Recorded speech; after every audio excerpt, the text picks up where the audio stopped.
अस्सलाम वालेकुम हाज़रीन ऐं नाज़रीन ड्रामा सीरियल दुलाब जी नई अपडेट दोस्तों तव्हांखे ॿुधाईंदा हलूं। अचण वारा एपिसोड ज़बरदस्त सनसनीखेज़ थियण वारा आहिनि। अचण वारे एपिसोड में तव्हां ॾिसंदो त हाणे जेको रुस्तम ऐं कादर वारा छोकिरी हिकु ॿिए पासे शिफ्ट करण जी कोशिशि कंदा, जंहिंमें शाहनवाज़ ख़ान शातिर माण्हू आहे, उहो अॻु ई सम्झी वियो इन सुर खे।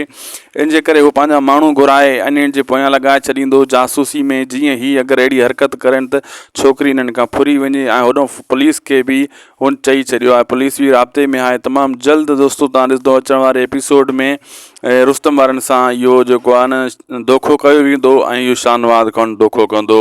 होॾां राज़न वारा बि इंतज़ार में आहिनि। सोडल चाल खेॾे ऐं सोडल इहा चाल पंहिंजी खेॾी छॾी ऐं ॿुधाए छॾियईं ख़ुदनि जे भाउ खे त मां हीउ क़दम खणण वारो आहियां, हीउ तूं फ़ोन ॾेई अच। ऐं राज़न खे वञी फ़ोन ॾींदो ऐं ॿुधाईंदो। राज़न चवंदो ठीकु आहे, कमु तूं भलो कयो आहे, फ़ोन होॾां ॾे।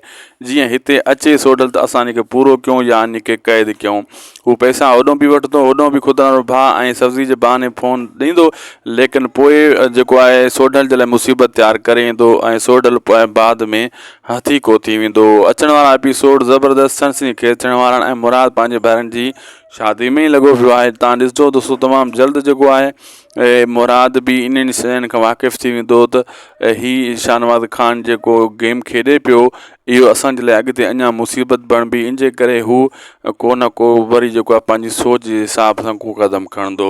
ऐं अचण वारे एपिसोड में तव्हां इहो बि ॾिसंदो दोस्तों नवां किरदार कुझु ज़ाहिर थियण वारा आहिनि। उहे बि हिन ड्रामे दुलाब जे आख़िरी कुझु किस्तनि में तव्हांखे ॾेखारिया वेंदा। ऐं दोस्तों तव्हां इहो ज़रूरु सोचियो हूंदो दुलाब ड्रामो हाणे सौ ते एंड थींदो, बाक़ी वेरनि जी बस्ती कॾहिं हलंदो। वेरनि जी बस्ती जीअं ई एंड थींदो पोइ वेरनि जी बस्ती ड्रामो हलायो वेंदो। लाइक सब्सक्राइब शेयर ज़रूरु कंदा।